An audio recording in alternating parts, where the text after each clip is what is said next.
Gracias por estar con nosotros. Esta pequeña comunidad que ahora nos acompaña de la Escuela Nacional de Ciencias de la Tierra. Te damos la más cordial bienvenida y me voy a permitir leer la semblanza de Norman Monroy. Él es psicólogo, ensayista, investigador no binario y activista de la disidencia sexual, originario del Valle de Mezquital, Hidalgo, México.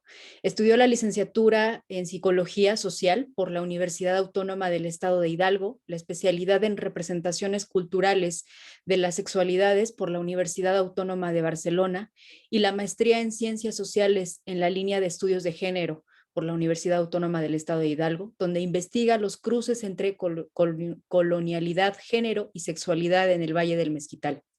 Ha sido acompañante terapéutico para personas LGBTQ y miembro fundador del colectivo Fredis, Frente de la Diversidad Sexual en Hidalgo. Facilitador de los talleres Narrativas Sexuales Disidentes e Introducción a la Teoría Queer, Transfeminismos y Resistencias Sexogénero Disidentes. Ha impartido conferencias, cursos y talleres sobre heterosexualidad obligatoria, violencia epistémica, políticas queer, transfeminismos y epistemologías descoloniales en espacios de la UNAM, la ENA, la Universidad Autónoma de Querétaro, del Estado de Hidalgo y la UAM Xochimilco. Autor de ¿Puede hablar el maricón? Patologización, violencia epistémica y precarización de las sexualidades diversas en el discurso médico-científico, y la construcción de cuerpos y subjetividades sexogénero disidentes en Latinoamérica. Pues creo que su experiencia en estos temas hace aún más enriquecedor esta conversación, esta plática que vamos a tener con Norman. Norman, bienvenido y sin más, pues adelante. Muchísimas gracias por acompañarnos.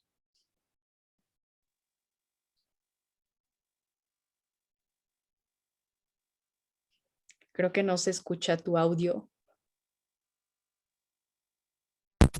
No sé si por ahí ya. Ahí ya, listo. Perfecto.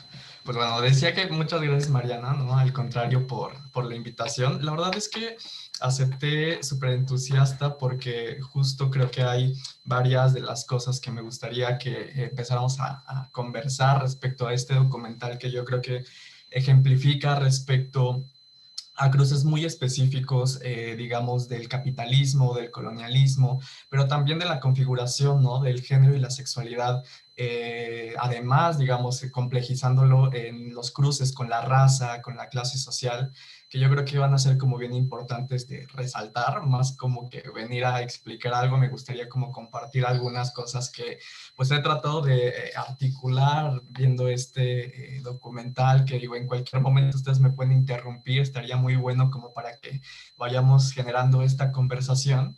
Y empezar justamente por eso, ¿no? El Remolino, que es un documental de Laura Herrero, que se desarrolla en una comunidad rural precisamente de Chiapas, donde, digamos, vamos a situar contextualmente un poco, porque creo que es interesante que haya como características muy específicas, digamos, de un tránsito, no solamente del género, como ya lo vimos en el documental, respecto a la experiencia de Pedro, pero también de la experiencia de Esther, su hermana, que tienen que ver con estos tránsitos que hay, por ejemplo, en la frontera entre Guatemala y México, que digamos hay un tránsito de cuerpos que migran, hay un tránsito también de subjetividades que van mutando, y yo creo que esta idea del río nos da precisamente la pauta para pensar cómo es que van cambiando, cómo van mutando, cómo es que van corriendo, pero a veces también van estancándose, ¿no? El agua, pero también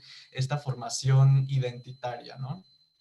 Es muy interesante porque a pesar de que el documental tiene y nos deja a veces como con un tinte un poco nostálgico, un tinte como derrotista, incluso podríamos decir, es interesante que el río Sumacinta, que es este río en el que se habla y que se desborda y que cada que hay lluvias, pues hay una crecida muy importante, tiene una característica muy especial, ¿no? Que corre del sur al norte, ¿no? Cuando geográficamente muchas de las ocasiones vemos como estas imposiciones coloniales que vienen del norte global hacia el sur. Creo que es muy representativo en el documental que sea además una corriente del sur al norte, ¿no? Y que representa muy bien, creo que las resistencias que hay en torno a este género impuesto, a esta sexualidad impuesta, y que se ven súper reflejadas en precisamente Pedro y Esther, ¿no? Me gustaría comenzar desde ahí porque creo que en esta región precisamente se juegan como coordenadas muy específicas, ¿no? Todos este gran proyecto moderno colonial que hay respecto a a la acción, digamos, del capitalismo y la relación que se tiene con la naturaleza, ¿no? Por una parte, a mí, bueno, les comparto una frase que me gustó que hace poquito escuché y que me hizo mucho sentido respecto a esto, que dice algo así como que la naturaleza no nos pertenece, sino que nosotros pertenecemos a la naturaleza, ¿no? Y en Occidente justamente se ha configurado una idea de que la naturaleza es como un objeto, ¿no? Es como un recurso que puede ser utilizada para la producción y todo este proyecto de progreso, la idea de instaurar megaproyectos digamos, de desarrollo aparentemente para los pueblos originarios, para los pueblos rurales, y que justo en esta zona pues estamos viendo estos grandes macroproyectos como el de la refinería de Dos Bocas, estamos viendo el famoso Tren Maya, ¿no? Que son estos grandes proyectos en donde se reproduce este colonialismo, ¿no? Que algunos autores llaman como el colonialismo interno, ¿no? Donde estamos replicando, digamos, estas estructuras de poder, donde en la colonización fueron los pueblos racializados a partir de una categoría que es la raza, ¿no? La raza como esta idea de que hay sujetos colonizadores, ¿no? Que en este caso serían los sujetos blancos, europeos y sujetos colonizados, que tiene la categoría además de no ser humanos, ¿no? Es decir, quienes son los humanos son los sujetos colonizadores, los no humanos, los que están como más cerca de la naturaleza, son pues todas estas sociedades que ya habitaban el territorio que conocemos ahora como Latinoamérica, ¿no?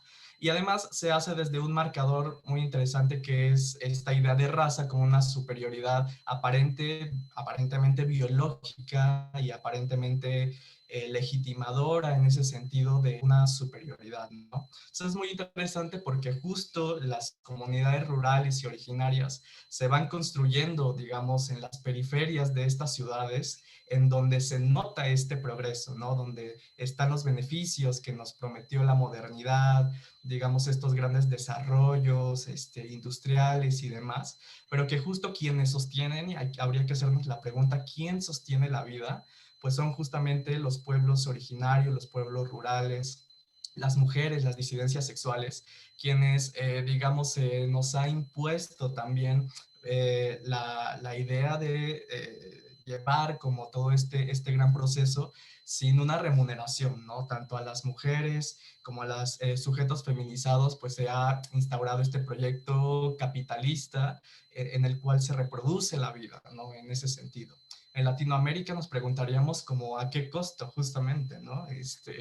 Del expolio, justo muy al principio del documental se hablaba de los latifundios, ¿no? De todos estos, de la tala de árboles, de la selva, en fin, con toda esta idea de que la naturaleza es un objeto y cómo podemos apropiarla para este supuesto desarrollo, ¿no? Entonces, me gusta comenzar justamente por ahí porque creo que esto nos da pauta para pensar una configuración muy específica del género y la sexualidad que, digamos, es muy diferente a la que se da, por ejemplo, en las ciudades, ¿no? Pensemos incluso en Pedro, ¿no? Que digamos, hay una idea también como de que no hay una definición específica con la que él tenga o se piense su identidad, ¿no? E incluso muy al final dice, yo soy, ¿cómo decía? Reina de noche, hombre de día, ¿no? Es como interesante porque en muchas de las ciudades, y ahorita que estamos en este mes del orgullo, para muchas personas es como muy importante ir como configurando esta identidad muy específica, ¿no? Que se respeten nuestros pronombres, que se respeten nuestras expresiones, pero justo creo que hay una lógica muy distinta que se juega en las comunidades rurales y en este marco como de la idea de raza, de humanos y no humanos, donde a veces se juega más bien la invisibilidad, ¿no? Es decir, mientras en las ciudades es muy importante la visibilización de estas identidades para obtener derechos, para que podamos estar en medios de comunicación, en fin, una serie de políticas que apuntan a la visibilidad. En el caso de muchas comunidades rurales se apunta a políticas incluso del camuflaje, yo diría, ¿no? Como de poder decir, Pedro ilustraba muy bien esta situación, ¿no? Decía, a mí a veces me dicen Pedro, a mí a veces me dicen Morena, y yo contesto por igual, como que no replico tanto porque también hay una idea de poder sobrevivir ante estos contextos adversos, que digo, además son demasiado adversos, que no solo tienen que ver con este sistema patriarcal al que está enfrentando tanto Pedro, ¿no? Como también su hermana Esther, sino esta misma, digamos, emergencia que hay respecto al río y al desbordamiento y, digamos, todas las consecuencias ambientales que está teniendo en cuanto a enfermedades, en cuanto a precarización de la vida, en fin, ¿no? Que se están jugando. Es muy revelador, por ejemplo, cuando Pedro habla de que para ir construyendo su identidad, estaba viendo como en la televisión estas actrices, ¿no? Como habla de Laura Bozzo, habla de Cristina, y decían, ¿no? Como yo como veía que tenían sus cuerpos de tal manera, y entonces empieza a administrar como aceite de cocina, ¿no? Es como, me pareció como una escena muy fuerte precisamente porque si bien hay ciertos como estereotipos que se van instaurando respecto a la feminidad, justo creo que en estas comunidades racializadas y precarizadas, pues no hay, digamos, como una oportunidad de realizar una transición segura, no hay una oportunidad de tener a lo mejor una clínica Condesa, una clínica donde se te dote como de esta atención médica, etcétera, ¿no? Donde incluso no existe un referente muy próximo para hablar de su identidad, ¿no? Como a lo mejor mujer transgénero o sea cual sea la identidad que esté ocupando, ¿no? Es como muy llamativo porque precisamente la identidad que al final casi está nombrando es la identidad de gay, ¿no? Donde justo nos damos cuenta de cómo es que van cambiando estas clasificaciones o estas identidades en cada contexto, ¿no? Mientras que en muchos lugares de la ciudad, bueno, ya tenemos a lo mejor como muy identificadas identidades de lesbianas, gays, bisexuales, trans, travesti, transexuales, intersexuales, etcétera, estas siglas que conocemos como LGBT. Y también, bueno, hay una crítica queer, que es una postura política que apunta más un poco a pensar más allá de las identidades y también tener una postura crítica a la asimilación capitalista, una postura crítica al colonialismo y digamos esto que llamamos el mercado rosa, etcétera, y que bueno, viene un poco de los 80s en Estados Unidos y que justo es una afronta, o sea, voy a tratar de hacer esta articulación porque es una afronta directa a las políticas gay, ¿no? Es decir, en un primer momento la homosexualidad se inserta como una categoría patologizante, ¿no? Es una categoría que se pone en los manuales de diagnóstico de las asociaciones psiquiátricas, incluso de la Organización Mundial de la Salud, y después en los 60, 70 llega como esta nueva identidad política gay que tiene que ver con un cambio epistémico, ¿no? De pasar de la enfermedad que representa la categoría homosexual a reivindicarse ahora como gays, que significa como alegre, y de ahí pues vienen como todos estos festejos, como viene la diamantina, el arco iris, y como todas estas narrativas que cambian, ¿no? Como esta idea de patologización precisamente en el tercer mundo estadounidense, ¿no? Es muy interesante porque ya después en los 80s llega, digamos, ahora el movimiento queer que se da cuenta que hay una asimilación de estas identidades. Entonces se empieza a pensar más bien en los sujetos precarizados, migrantes, lesbianas pobres, quienes viven con VIH ante estas políticas neoliberales del reaganismo en Estados Unidos. Y pues hacen una crítica justo al Estado, al capital, pero también a las identidades gay, ¿no? Que se están asimilando a un proyecto heteronormativo, a un modelo de familia como muy específico que además sirve al capitalismo, ¿no? Entonces, digamos que esta crítica queer viene como muy fuerte en estos ámbitos para rescatar digamos, a las personas que están a los márgenes de los márgenes, ¿no? Si bien las identidades lesbianas, gays están en este margen del heteropatriarcado, las identidades queer estarían atravesadas todavía por, digamos, estos cruces de raza, de clase social, de precariedad económica, de enfermedad, de discapacidad, etcétera, ¿no? Entonces, como que a grandes rasgos, la postura queer tiene que ver con una postura crítica, digamos, a esta asimilación y a recoger como todas estas multitudes, como les llamamos, que están todavía más a los márgenes, ¿no? Y ha sido como muy problemático justo la recepción que hay en Latinoamérica, porque de repente siempre vemos como con mucha desconfianza todas estas producciones del norte global, ¿no? Lo vemos incluso como imposiciones, que muchas veces sí lo son, pero justo en el movimiento mexicano, por ejemplo, veíamos que la categoría gay era sinónimo de imperialismo, ¿no? Justamente por ahí de los 70s y se reivindicaban como lilos, ¿no?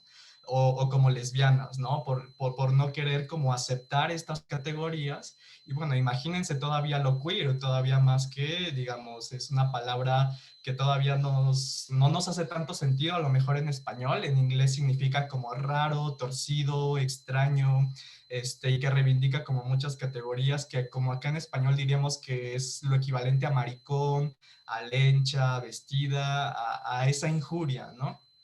Pero creo que justo hay políticas muy similares y que Pedro en el documental utiliza, ¿no? Y dice, a mí me dicen puto, a mí me dicen joto, que soy del diablo, y sí, sí lo soy, ¿no? Y que me lleve más el diablo, y tiene que ver con esa reivindicación del insulto, ¿no? Como ese aceptar esas categorías, hacerlas tuyas como para desactivar la violencia, ¿no? Estas subjetividades en las que estamos digamos, marcadas por este estigma, utilizamos esa injuria para reivindicarnos. De ahí que muchos nos decimos maricones, nos decimos lenchas, nos decimos vestidas, como para quitarle esa herramienta de violencia que tiene el otro y reivindicarla, ¿no? Pero justo en Latinoamérica, para no quitarle este sentido de lo queer, que además lo queer, digamos, es una palabra que no tiene una traducción en español, porque queer, digamos, aplica como para todas las identidades sexual diversas, ¿no? Pero acá en español, pues tenemos diferentes, ¿no? Como ya los decía, joto, puto, machorra, vestida, etcétera. Y de repente hay colectivos que utilizan queer con C, ¿no? O sea, en lugar de queer con Q, utilizan queer con C, que es como bien interesante como para reapropiarlo. Y viene o se importan como estas críticas, incluso en la identidad gay, ¿no? Mientras la identidad gay, pues está como muy definida en Estados Unidos de este hombre de San Francisco, que tiene dos perros, un novio, está casado, es de clase media alta, tiene la posibilidad para viajar, etcétera. En México, de repente, la categoría gay, como lo vemos en el documental, se juega de maneras distintas, ¿no? Incluso Rodrigo Parrini tiene una etnografía preciosa justo en Tenosique, Tabasco, que está muy cerca también de esta zona del istmo de Tehuantepec, de la frontera con Guatemala, en donde ahí hay un colectivo que se llama el colectivo Gay Amazonas, en donde justo no es este gay heteronormativo, blanco, etcétera, sino ahí se juegan las mujeres trans, se juegan algunas, también lo que podemos decir, machorras, maricones, etcétera. Entonces, ahí nos damos cuenta justo de cómo son diferentes estas categorías y cómo a lo mejor esta crítica de lo queer no corresponde tanto ahora a nuestros contextos respecto a la identidad gay, ¿no? Entonces, es muy interesante, ¿no? Cómo se va configurando esta identidad al margen, ¿no? Sobre todo también de esta cuestión hegemónica y que se ve mucho también en cómo hay, digamos, una masculinidad fallida, ¿no? Preguntarnos también cómo es que se están configurando las masculinidades racializadas, que creo que es como un tema bien interesante, porque lo vemos claramente en el caso del papá, ¿no? Muy al final como que hay una visión incluso diríamos como derrotista, él como que se arrepiente de haber sido como borracho y no darle educación a sus hijos. De alguna manera tanto Esther como Pedro entienden un poco esta situación que él tenía, ¿no? De a lo mejor no poder tener la educación como para poder ayudarles, Pero justo, o sea, creo que también ahí hay como imaginarios bien específicos de la masculinidad donde le decía a la hija, ¿no? En la escuela, si te vas a la escuela vas a salir embarazada, ¿no? O como que con los estudios, ¿para qué estudias si vas a salir igual de borracho que yo, ¿no? Creo que ahí hay una resignación cuando el padre ya dice, ¿no? No supe administrar a mis hijos, no supe cómo hacerlo, ¿no? Y creo que esta marca de deshumanidad que hay de los hombres también, pues tiene que ver con esta idea del patriarcado colonial, ¿no? De cómo es que también hay una imposición y una exigencia a estas masculinidades de cumplir con el rol de proveer, cumplir con el rol sí, de dotar de los recursos a los hijos, pero ¿qué pasa cuando estás en un contexto precarizado, ¿no? Donde no hay oportunidades para cumplir con ese rol? Mucho de lo que sucede en muchas comunidades es unirse al crimen organizado, por ejemplo, en el caso del narco, en el caso acá de Hidalgo, que es lo que estoy estudiando respecto al huachicoleo, cómo es que, por ejemplo, hay una suerte de sujetos que, bueno, bien que son hombres, pero que llegan, digamos, de toda una esperanza que nos da como todo este proceso de industrialización en el Valle del Mezquital, donde yo estoy viviendo, pero al no encontrar esas posibilidades, se van en bloque a, a estas filas del huachicoleo, ¿no? En donde pues hay una necesidad de proveer y de probarse como hombres, ¿no? De decir que pueden todo, etcétera, ¿no? Como esta construcción de la masculinidad, ¿no?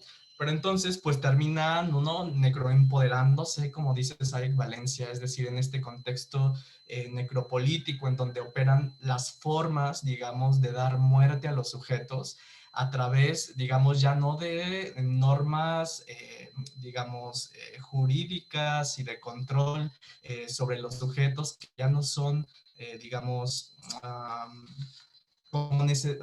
como suficientes como para el control de los sujetos, sino que ahora ya se dan a través de la violencia exacerbada, ¿no? En nuestros contextos latinoamericanos, ¿no? Entonces, ¿qué sucede con un hombre que desea realizarse y cumplir con estos roles cuando, digamos, el Estado no le provee de precisamente estas herramientas para poder hacerlo, ¿no? Simplemente o se deriva, como en el caso del documental, a los vicios, a tomar, o se va al crimen organizado, o definitivamente trata de echarle ganas, como en este discurso liberal, pero que tampoco es suficiente, ¿no? Si no existen las condiciones materiales, ¿no?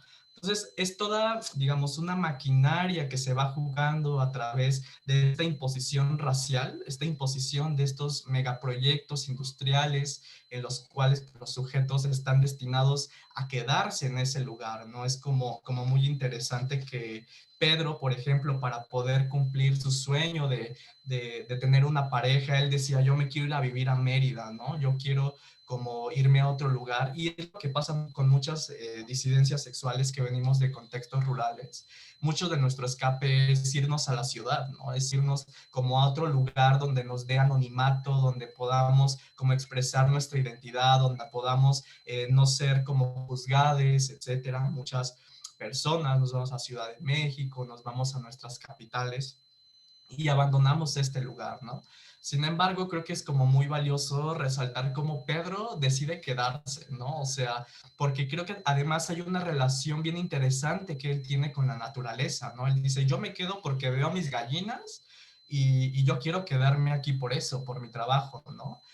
Incluso Esther también dice, pues yo me quiero quedar aquí porque si yo me voy, no voy a resolver el problema, sino que el problema va a irse conmigo, ¿no? Entonces, lo que yo quiero hacer es afrontarlo, ¿no? Y es justo creo que uno de los puntos a los que yo quiero ir sobre este concepto que a lo mejor habrán escuchado, que es la resiliencia, ¿no? Que es como esta capacidad que tienen los sujetos para afrontar las adversidades, que de hecho la resiliencia es como una categoría que viene de la física, que se aplicaba, digamos, para los materiales que lograban, digamos, ser sometidos a una gran fuerza, a calor, etcétera, pero que no se modificaban, ¿no? Entonces estos materiales son resilientes en ese sentido, porque a pesar de todos los esfuerzos que se haga por cambiarlos, se mantienen, digamos, en su mismo estado. Entonces, digamos, ya después la psicología, la sociología toma este término y se utiliza justo para pensar a todos estos sujetos que logran, a pesar de estar en contextos, digamos, precarizados, afrontar la vida, ¿no? Es muy interesante porque creo que ahí también hay que tener mucho cuidado porque muchos de estos discursos gubernamentales utilizan la resiliencia también como para justificar los macro desarrollos que hay en este colonialismo interno y hacer políticas, ¿no? Como para hacer resilientes a las personas, ¿no? Que muchas veces son políticas clientelares o políticas que no están resolviendo el problema de fondo, porque, digamos, es un poco parecida a esta palabra de empoderamiento que se utiliza, por ejemplo, en el caso de los estudios de género, que es como, bueno, ok, estamos ya inmersos en estos macroproyectos, pero vamos a ser resilientes a los sujetos para que puedan ser productivos en este sistema capitalista y pues puedan ser funcionales, ¿no? Creo que mucho del discurso gubernamental va hacia ese funcionamiento de los sujetos a través de la resiliencia, ¿no? Y por otra parte, también creo que es un poco peligroso porque podríamos romantizar incluso a través de estos materiales como esta resiliencia, ¿no? Como estos sujetos que lograron pasar las adversidades y entonces como que lo tenemos como una historia muy linda de superación, que es aspiracionista, pero esto digamos que deja intactos los sistemas de dominación que han provocado esa desigualdad, ¿no? Es decir, si nos quedamos de repente como en esta idea de que es muy bonito ser resiliente, de repente no damos cuenta de que si estamos en estas condiciones en las cuales en este caso el río está desbordado, hay una instauración de proyectos como las refinerías, el Tren Maya, una explotación de los recursos, una precarización de la vida, pues vamos a decir, ay, qué bonito que a pesar de todo eso, logró ir a la escuela, ¿no? O logró tener una licenciatura, pero en realidad eso también corta, digamos, la capacidad de los sujetos para actuar, porque de alguna manera ahí hay una resistencia bien interesante con Esther, ¿no? Que ella dice, bueno, yo no tuve la oportunidad para estudios, pero ahora yo se lo quiero dar a mi hija, emprende su tiendita, ¿no? Se va a estudiar inglés, computación, pero es como esa capacidad interna que tiene para superar, pero creo que mucha de la idea también es que rompe con las resistencias que pueden hacer y los lazos comunales y de resistencia colectiva que pueden hacer los sujetos, ¿no? Porque muchos están defendiendo la tierra, ¿no? Están tratando de que no se instauren estos proyectos. Y algo que yo decía en otro trabajo justamente en el que mostraba como las conexiones entre la resiliencia y la resistencia política, es que habría que pensar que tendríamos que politizar esa resiliencia, ¿no? Que si bien vamos a salir adelante, digamos, de estas adversidades, tendríamos que pensar que es en pro, digamos, de desarticular esta idea capitalista del dominio de la naturaleza y por tanto el acabar con los recursos, esta relación que incluso hay con los feminicidios y la violencia de género, en el que tradicionalmente a las mujeres se les ha puesto del lado de la naturaleza, ¿no? Los hombres están del lado de la cultura, las mujeres del lado de la naturaleza. Entonces, como sujeto, digamos, como cosas o parte de la naturaleza, se puede apropiar y se puede dar muerte, ¿no? Vemos justo en el documental cómo hay también una suerte, yo diría como de muerte sistemática, en el sentido de que transcurre, ¿no? Como una, les decía, como el que se riegan, por ejemplo, los cultivos con estas aguas que además son contaminadas, en donde hay como muy pocas oportunidades para el crecimiento, donde hay contaminación, donde hay enfermedad, pues también es parte de este sistema que va enfermando a los sujetos de manera lenta y que es también una forma de dar muerte, ¿no? Es una forma lenta de poder obtener a los sujetos como para que puedan producir, ¿ven? pero al costo de irlos también matando lentamente, ¿no? Este gran proyecto de genocidio no ha acabado, este proyecto de genocidio en contra de las poblaciones racializadas sigue ahí presente. Y que es interesante que justo quienes están haciendo estas resistencias sean Pedro y Esther, ¿no? Sea una mujer, sea una persona de la disidencia sexual, porque cuando a ti te atraviesa de alguna manera ciertas formas de discriminación y demás, creo que te das cuenta de cómo muchas veces hay una imposición, ¿no? En la comunidad, pues bueno, hay muchas formas de organización, incluso de ocio, ¿no? Hacen como esto de los partidos de béisbol, hay por ahí una iglesia, se organizan como para obtener sus alimentos en la agricultura, etcétera. Pero también hay una suerte de que se reproducen violencias, ¿no? En este caso, a lo mejor desde Pedro, que no se da cuenta, desde Esther, de no permitirle ir a la escuela. Entonces, el hecho de que incluso como disidencias sexuales podamos ser discriminadas por alguna categoría muy específica no quiere decir que no estemos reproduciendo también otras, ¿no? Lo mismo con los sujetos racializados, lo mismo con mujeres, con obreros, en fin, con todos los subalternizados en este sistema global, ¿no? Entonces es interesante, ¿no? Cómo se va configurando el género al margen, ¿no? De este sistema global, capitalista, de control de la vida, de dar muerte a los sujetos, una muerte lenta, y cómo en los imaginarios se van, digamos, pensando a las mujeres, a las disidencias, pero además son quienes están resistiendo al final del día, ¿no? Creo que es también un mensaje un poco esperanzador el que da el documental, pero que habría que pensar justo que mientras hay quienes están sosteniendo la vida en pueblos rurales, en pueblos originarios, nos estamos beneficiando otros, ¿no? De esa explotación, ¿no? Cada que compramos algún objeto, algún recurso, ya sea para nuestra comida, ya sea de nuestro entretenimiento, etcétera, siempre hay una cara oscura, ¿no? Siempre hay como esas personas que están siendo explotadas ante este consumo. Y es algo que tenemos que reflexionar mucho porque en este Pride, ¿no? Donde estamos como apuntando hacia el reconocimiento de las marcas, que si Burger King, que si los bancos, que si las bebidas alcohólicas, los antros, los viajes, etcétera. Este modelo que nos han compartido de superación, de identidad y de estilo de vida, digamos, de la clase media alta, pues es algo que, número uno, las personas precarizadas no pueden, obviamente, alcanzar, y que si lo quieren alcanzar, lo hacen a qué costo, ¿no? Al costo de inyectarse los aceites de comida por no tener estos recursos o estos referentes, tomar pastillas anticonceptivas, ¿no? Incluso en muchas situaciones mutilar sus cuerpos, etcétera. Una serie de medidas que están como a su alcance para poder configurar su identidad, ¿no? Y que es impedido en estos lugares, ¿no? Entonces, cada que vamos a un Pride, pues recordemos también cómo es que estas marcas se están beneficiando y muchas veces explotan a otras disidencias sexuales que están sosteniendo pues sus productos, ¿no? Entonces, creo que es una pauta bien interesante para ver esa cara oculta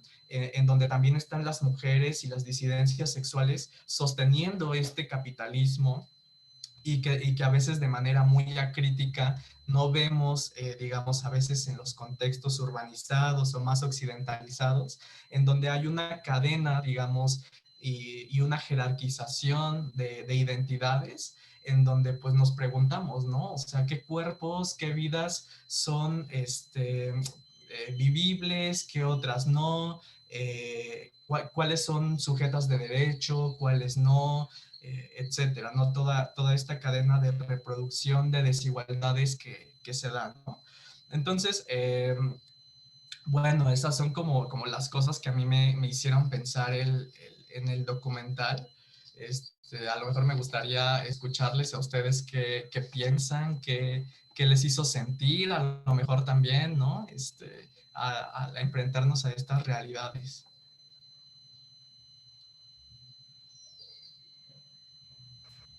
Chicos, alguien que quiera participar, muchas gracias, Norman. Yo creo que justo como lo auguré, es muy enriquecedor cómo converges varios temas, ¿no? Que nos muestra este documental, que creo que fue muy oportuno y maravilloso hablar sobre varios temas en este mismo documental. Entonces, sí quisiéramos escuchar alguna opinión, reflexión al respecto, alguno que quiera participar.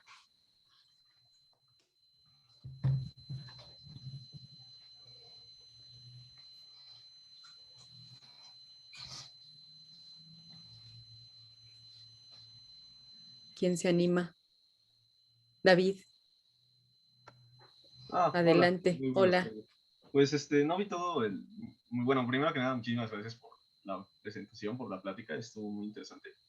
Y bueno, yo no vi todo el documental, aunque vi la mayor parte, que, bueno, este, es como que mucha gente piensa que dice, las disidencias sexuales, eso es nuevo, ¿no? Eso lo acaban de inventar los académicos de no sé dónde en el año 1965, ¿no? Eso antes no había, eso antes no pasaba. ¿Por qué? Pues antes no se veía. Y si no se veía, pues si no se ve, pues no existe, ¿no?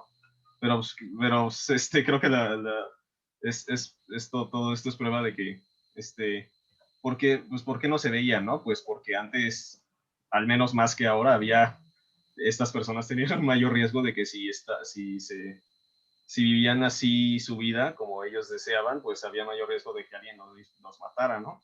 Y bueno, además de que este tipo de documentales dan nos ayudan a darnos cuenta de que pues no, esto no es una cosa de que en un país o en una región suceda, ¿no? Esto ha sucedido, esas personas han existido siempre en todo el mundo, en todos los tiempos, ¿no? Desde que se tiene memoria. Creo que como se conocen registros de uno de los emperadores romanos que creo que también era transgénero. No me acuerdo cómo se llamaba, pero lo vi en una revista. Y pues sí que estas personas están en todos lados, entre nosotros, algunos lo dicen y otros no. Y y es hay que tener mucho en cuenta que pues tal vez vayan mejorando las cosas, pero muchas de esas personas todavía siguen en condiciones de pobreza extrema, de opresión, de violencia horrible. Por ejemplo, es la persona del documental que dijo que él quería una operación, ¿no? Pero cómo va a tener el dinero para una operación y estando ahí básicamente en un pantano, ¿no? Y dice que luego se inyectaba aceite de cocina. No, o sea, es como que la desesperación que lleva a la gente de sus condiciones materiales que tiene, que lleva a la gente a intentar todo por salir adelante, ¿no? Hasta cosas que los ponen en riesgo. Y ellos lo saben, ¿no? Pero pues dicen, pues, es como que, ¿qué voy a hacer? ¿Me voy a quedar así como estoy, infeliz, o voy a hacer como esta cosa riesgosa que tal vez al final me pase factura o hasta me mate, pero pues al menos como que me sentí bien, ¿no? Es como que es todo lo que las circunstancias como los obligan a hacer todas estas cosas que los pueden dañar por no tener ninguna alternativa, ¿no? Y bueno, eso quería decir. Muchísimas gracias por todo. Sí, a ti, David, creo que es un comentario muy valioso, la apreciación que haces justamente de cómo es que se está viviendo esta desigualdad que en muchos contextos en los que, digo, yo estoy viviendo en una comunidad rural porque regresé justamente a mi lugar de origen, pero yo estuve viviendo como varios años igual en la ciudad, y cuando te das cuenta como de estas diferencias en las que estás viviendo, es justo como esta apreciación que muchas veces no notas, ¿no?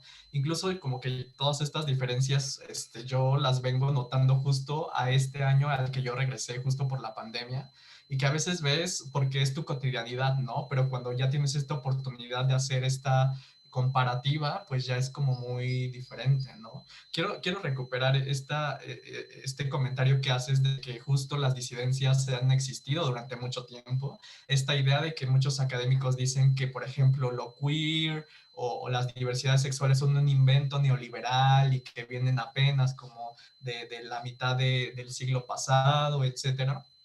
Pero en realidad en México tenemos como un ejemplo bien claro, que son las identidades mushes, ¿no? Que se consideran como un tercer género justamente en el istmo de Tehuantepec, que está muy cerca del lugar en donde se filma este documental, y nos da cuenta de cómo es que las sociedades precolombinas ya tenían varias concepciones de las diversidades sexuales que no se limitaban a lo que conocemos como la diferencia sexual, ¿no? Este régimen de la diferencia sexual podríamos empezarlo a teorizar, y esto es un gran trabajo que han hecho las feministas decoloniales, que tiene que ver con que esta diferencia es una imposición colonial, ¿no? Es que justamente como es en la concepción occidental del hombre y la mujer, la configuración de que la mujer tiene que estar en el ámbito privado, el hombre en el ámbito público, quienes sostienen, digamos, estos puestos en la política y quienes se encuentran arraigados al cuidado de la vida, ¿no? Esa es una visión occidental que llegó a ser una imposición justo en 1492, ¿no? Cuando se instaura todo este proyecto de colonización. Se instaura no solamente un sistema colonial, es decir, de esta raza humano, no humano, esta diferenciación primera que se hace, sino incluso también se instaura un género normativo, se instaura un binario, se instaura un modelo de familia, se instaura como toda esta concepción occidental que vamos a ver que es una imposición, ¿no? Pero que justo con las identidades mushes, con este documental que vemos, es que todavía están resistiendo, ¿no? De alguna manera a este borramiento sistemático que ha habido. Y vaya, en las sociedades precolombinas, si de eso hablamos, en el centro de México tenemos, por ejemplo, en la cultura náhuatl, cómo es que existía esta categoría del Xochihua, que significa quien recoge las flores, y que de hecho era parte como de esta identidad que se forma alrededor de Xochipilli, que sí han visto que es como esta deidad que está como con los brazos cruzados y las piernas como en cuclillas, que eran justamente estos sujetos que desde las narrativas coloniales se pensaban como los afeminados, ¿no? Los que recogían las flores y los que estaban como en estos sujetos. Y después estaba también esta categoría del culioni, ¿no? El culioni, que era como estos varones que eran penetrados sexualmente, ¿no? Entonces, desde esta visión occidental, de hecho, esta idea de sexualidad normativa fue fundamental como para decir, claro, son sodomitas, entonces por eso con más razón hay que matarlos, ¿no? Es decir, cuando llegaron los colonizadores a ver todas estas prácticas de sexualidad libre, digamos, en las sociedades latinoamericanas, pues a través de esta ideología cristiana, pues empezaron a marcarlas como el pecado nefando, como los sodomitas, etcétera. Y de hecho fue una de las condiciones que dieron posibilidad a que se justificara el genocidio en América Latina, que es algo como bien interesante, ¿no? Que incluso se hizo como toda esta jerarquía súper compleja en la que muchas mujeres racializadas, muchas mujeres negras, ni siquiera eran consideradas mujeres, ¿no? Porque estaban en este ámbito de no ser humanos, ¿no? Entonces, es como bien interesante cómo la sexualidad del género occidental, que además la visión de la sexualidad en Occidente es reproductiva, por esta idea del capitalismo de que hay que producir más fuerza de trabajo y de que hay que sostener al ejército, hay que tener gente para que ocupen los puestos en el Estado, etcétera, para que sean obreros. Y toda esta configuración de la sexualidad articulada a todas estas creencias cristianas, pues dan como resultado un dispositivo que funge para la reproducción, ¿no? Cuando en realidad en las sociedades de la Via Yala eran con fines de goce, de placer. O sea, no estaba esta visión de que teníamos que aumentar la población, ¿no? Entonces, así como el Xochihua, así como el Culioni, en el Valle del Mezquital hay una categoría que se llama precisamente el Docue, que también responde a otras formas de diversidad sexual, les mushes, pero también en sociedades de Aridoamérica, ¿no? Las personas de dos espíritus, que eran como las que a lo mejor ahorita podríamos considerar no binarias, ¿no? Porque no se adscribían a esta experiencia de ser hombre o ser mujer, sino que incluso reconocían por lo menos 5 géneros, ¿no? En las sociedades Cherokee, ¿no? En Estados Unidos. Tenemos el caso, por ejemplo, digo, para hablar de Latinoamérica, de los indios mapuche también, ¿no? En las sociedades maya, estaba esta palabra Winak, que Winak significaba persona. Pero ¿qué sucede? Cuando los colonizadores llegan, traducen la palabra Winak como hombre, ¿no? Entonces, en este proyecto patriarcal de Occidente, el hombre como el centro de conocimiento es como el neutral, ¿no? Cuando en realidad en las sociedades mayas, pues ya se pensaba en el concepto de persona que no especificaba un género, ¿no? Entonces, todas estas cosmovisiones que había antes de la colonización, pues estaban presentes y se regían no por la diferencia sexual, se regían por la espiritualidad, se regían por el culto a la tierra, se regían por otros marcadores que no tenían que ver con las jerarquías patriarcales de Occidente, ¿no? Entonces es como bien interesante de ponerlo ahí porque no solo en las sociedades latinoamericanas, sino en África tenemos a Yeronke Oyebumi que tiene un libro que se llama La invención de las mujeres y que da cuenta cómo es que se instaura esta categoría, ¿no? de género en las sociedades yoruba, ¿no? En fin, podemos dar muchos ejemplos, pero lo apuntas muy bien, David. O sea, las disidencias sexuales han existido en todas las culturas de diferentes formas y en diferentes concepciones, ¿no? Y por aquí hay como igual dos preguntas bien interesantes. Una que dice, ¿qué situaciones crees que se evitarían si tuviéramos una educación sexual completa en nuestro país? Y otra pregunta, jeje, alguna vez escuché que la comunidad LGBT es más vulnerable al cambio climático que las personas cis hetero. ¿Esto es cierto? ¿De qué forma? Sí, sí lo es. De hecho, hay estudios en los que, y esto ya es más estadístico, yo no apunto tanto a esta cuestión, pero sí que los pueden encontrar, respecto a la vulnerabilidad, ¿no? Ante el cambio climático. Quienes son más vulnerables terminan siendo mujeres indígenas de los pueblos originarios y diversidades sexuales, ¿no? Y esto tiene que ver con esto que les decía del sostenimiento de la vida. Es decir, ¿quiénes son quienes sostienen la vida, ¿no? O sea, las mujeres de los pueblos originarios que no reciben una retribución económica, que además de aguantar el peso del colonialismo, del capitalismo, del patriarcado, pues son quienes están sacando adelante esta situación donde los hombres racializados que salen al campo, que son obreros y demás, pues además las mujeres tienen que hacer este trabajo. En el documental se ve muy claro, ¿no? Cómo Esther hace también una transgresión al género porque decía, ella parece hombre, ¿no? Porque no se queda nada más en la casa, sino que se va a caballo, se va al campo, abre su tiendita, o sea, está haciendo una transgresión bien fuerte porque su destino como mujer, entre comillas, en este mundo capitalista y colonial, pues es tener un lugar de no remuneración, ¿no? Entonces, quienes terminan siendo, si se dan cuenta en el documental, más vulnerables ante este cambio, pues son las mujeres que no tienen los recursos para salir adelante porque el lugar que se les asigna es no asalariado, ¿no? Estadísticamente, pues lo han también comprobado, ¿no? Que son precisamente las mujeres y las diversidades sexuales, personas cisgénero, quienes, no, más bien trans o lo que consideraríamos trans, porque acuérdense que a lo mejor en este lugar, a lo mejor lo trans como tal no es un referente tan próximo, ¿no? Sino que es a lo mejor gay, podríamos decir disidencia sexual, pero sí que los estudios apuntan hacia eso, ¿no? Que son más vulnerables en ese sentido, ¿no? Porque son quienes sostienen la vida y quienes no tienen capital como lo tienen a lo mejor los varones o los hombres de clases altas, ¿no? Y hasta los delfines tienen sexo por placer. Quien piense que la sexualidad es solo para tener hijos está bien perdido, la verdad. Sí, totalmente. Aunque creo que hay que tomar mucho en cuenta que si la sexualidad se piensa como reproductiva, es con fines, digamos, de este gran sistema capitalista, ¿no? Que es lo que nos exige que nos reproduzcamos. De ahí, por ejemplo, que sea muy bien aceptado que parejas gays, por ejemplo, también se junten y tengan como cierta aceptabilidad siempre y cuando sean funcionales al sistema, ¿no? Siempre y cuando se comporten, siempre y cuando no sean como afeminados, siempre y cuando produzcan y tengan dinero pues para consumir, ¿no? Entonces, en ese sentido, sí está muy marcado ese dispositivo que digo, la sexualidad tendría que ser para el placer y tendría que ser descentralizada del pene, tendría que ser descentralizada de la idea del coito, ¿no? Y de muchas otras cosas, ¿no? Pero definitivamente hasta en la naturaleza el sexo también tiene que ver con el placer y no solo con la reproducción.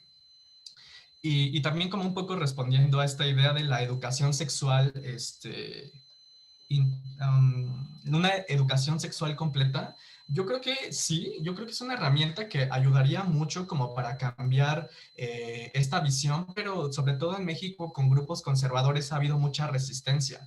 No sé si de hecho ustedes llegaron a ubicar que en los nuevos libros de texto de primaria se incluía, por ejemplo, esta idea de las diversidades sexuales y del movimiento LGBT, como que había como un aliento como bien interesante ahí en donde las niñas ya podían como aprender como estas diversidades de sexualidad, pero incluso en Ciudad de México, que seguramente la mayoría de acá estarán en la ciudad, pues está congelada la ley de infancias trans, por ejemplo, ¿no? A pesar de que está, digamos, en un estado que está gobernado por un gobierno de izquierda, valga la redundancia, pues también está congelado por este empuje y afloja que hay de los grupos conservadores, ¿no? Entonces, en ese sentido ha sido complicado. Creo que la educación puede ser una arma bien importante como para ir transformando, para hacer una pedagogía, pero que esta además no se tendría que limitar a las escuelas, ¿vale? O sea, una pedagogía también tendría que implicar todo un cambio social, pues que dé cuenta de cómo estamos educando, digamos, en familia, cómo es que podemos dejar de reproducir estos estereotipos, estas imposiciones, educar en la libertad, ¿no? De los sujetos de poder elegir sus identidades, de poder respetar sus decisiones, etcétera, ¿no? Es una herramienta bien importante, pero que siempre creo yo, y soy muy enfática en esto, como que hay que apuntar que si bien es importante, a lo mejor no es suficiente la educación, ¿no? Porque los sistemas van a seguir ahí, digamos, implantando condiciones materiales de explotación sobre los sujetos, sobre las mujeres, sobre las diversidades. Y si bien hay que atender el sector de la educación, también hay que seguir haciendo resistencia por el lado de los movimientos sociales, como para transformar toda esta idea que tenemos del género binario, de la sexualidad como reproductiva, de la explotación de las mujeres, etcétera, ¿no? Es decir, como son varios flancos, ¿no? Y definitivamente se evitarían muchas cosas si tuviéramos una sexualidad que no viniera desde un lado punitivo, ¿no? Seguramente a Mariana, igual que a mí, me habrá tocado como esta sexualidad de no tenga sexo y el mejor método anticonceptivo es la abstinencia y, ¿no? Como también mucho miedo que se nos ha instaurado en esta idea de sexualidad, cuando ahora, digamos, las formas más vanguardistas que hay para esta es disfruta y hazlo cuidándote, ¿no? O sea, es decir, no es a través de la prohibición y de la represión de los sujetos, sino ahora es disfruta, pero ser responsable, pero aquí están las opciones para que puedas protegerte, para que haya consentimiento, para que haya una vida sexual saludable en ese sentido, ¿no? O sea, sobre todo, como lo dices, que sea completa, que no sea punitiva, que aplique para también muchas otras formas de sexualidad, porque incluso en el discurso médico sigue ahí muy plantado, por ejemplo, la estigmatización al sexo anal, pensemos, ¿no? Porque todavía se considera como una cuestión de salida, como algo antinatural, como en esta lógica anatómica heteronormativa, ¿no? Cuando en realidad pues hay otras posturas también científicas, pues que también dan pautas, ¿no? Como para tener este tipo de relaciones, digamos, con cuidado, ¿no? En fin, es como muy complejo el tema, pero definitivamente uno de los pasos, digamos, más inmediatos tendría que ser la educación, ¿no? Y además con estas características. Por ahí creo que, bueno, el libro de la invención de las mujeres, que también se los recomiendo mucho. Y por ahí, si quieren como adentrarse más a estos temas, pues también hay como otros libros como Latinoamérica Queer de Domínguez Rubalcaba, como que también hay varias publicaciones que pueden ir siguiendo como para pensar igual de manera crítica las diversidades, ¿no? Porque en mi caso sí soy como muy enfático en esta parte, porque de repente mucho incluso se toma a estas sexualidades como un poco normativas de la ciudad, como un estilo de vida como muy específico, pero también como vemos en el documental nos sensibiliza para entender que hay otras realidades que están precarizadas y que también hay que ponerles atención, ¿no? Entonces, como todas las cosas que puedan encontrar sobre colonialidad, bueno, por ahí ya Mariana les pasó uno de mis artículos, el de la construcción de cuerpos y subjetividades sexo-género disidentes en Latinoamérica, pues también creo que es como muy chido que podamos encontrarnos desde ahí y sobre todo como escuchar las experiencias, ¿no? De otras personas y de otros contextos, ¿no? Y entender que nuestro propio contexto no es el centro del mundo, sino que poder hacer estas alianzas y esta escucha con otros sujetos es lo que nos va a permitir, pues, desmantelar estos sistemas de dominación, ¿no? Entonces, pues por ahí no sé si haya más comentarios o cómo van.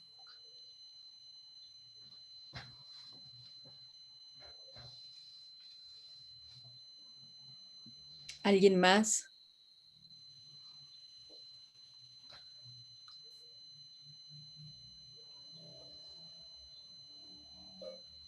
Muchas gracias, Jenny. Creo que ya se fue. También agradezco que nos acompañe la profesora Dolores, que siempre ha estado comprometida en acompañarnos en este tipo de actividades. Dolores, muchas gracias por estar aquí. No sé si tengas algún comentario. Una disculpa, es que no pude estar con todos los sentidos porque bueno, hay un deadline por ahí y entré tarde. La verdad, muchísimas gracias. Solo uno se da cuenta de que hay que observar la realidad. Bueno, que queda mucho por observar de la realidad, que no estamos prestando suficiente atención. Vaya, que hay mucho por aprender. Yo solo vi el documental casi hasta el final y hay una parte, hemos estado trabajando con los estudiantes en el ciclo del agua y hay esta descripción tan bella que hace ella al final y yo digo, era un mensaje para ellos. Digo, es una anécdota, ya lo sé, pero muchísimas gracias, te estoy escuchando y pues aprendiendo también de las preguntas y comentarios de David y de Susi, de todas ellos y ellos. Muchas gracias, Dolores. Sí. Muchas gracias. No sé si alguien más quiera compartirnos.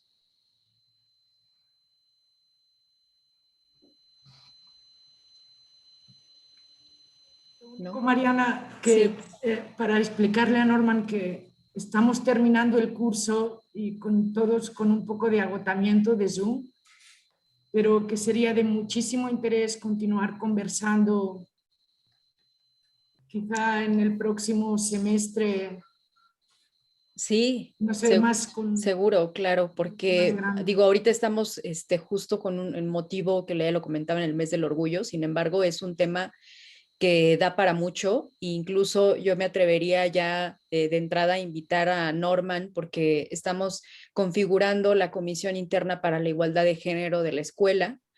En próximos meses estaremos ya dándole justo esta configuración y sí me gustaría invitar a Norman en algún momento para seguir el diálogo y abonar a estos temas que, como bien dice, a veces no miramos hacia otros lados, ¿no? Y este documental fue muy preciso por abordar muchísimos temas, ¿no? A mí me gustó mucho esta relación con el territorio, con la gente que se va adaptando incluso a estas circunstancias a veces tan complejas y que miramos nosotros, como bien dices, desde otros territorios. Por ejemplo, Moni aquí comentaba que ella es de por esos lares y me da mucho orgullo mencionarlo. Entonces, todas estas construcciones que a veces vamos haciendo desde otra perspectiva, con este tipo de actividades nos hace reflexionar y sensibilizarnos ante estas nuevas formas de mirar hacia otros lugares,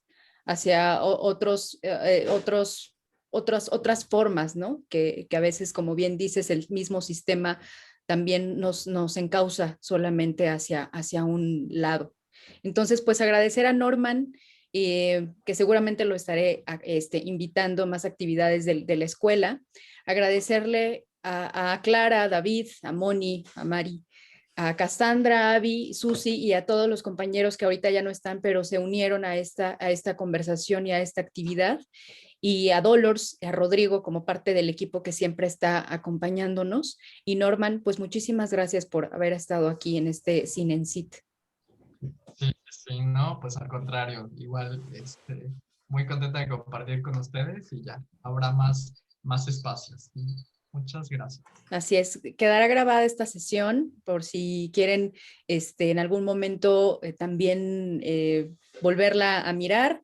Les recomiendo mucho el documental y comentarles también a los compañeros y compañeras que no pudieron acompañarnos que este tema es muy importante para nosotros y que estará disponible esta conversación en el canal de YouTube del ENCIT.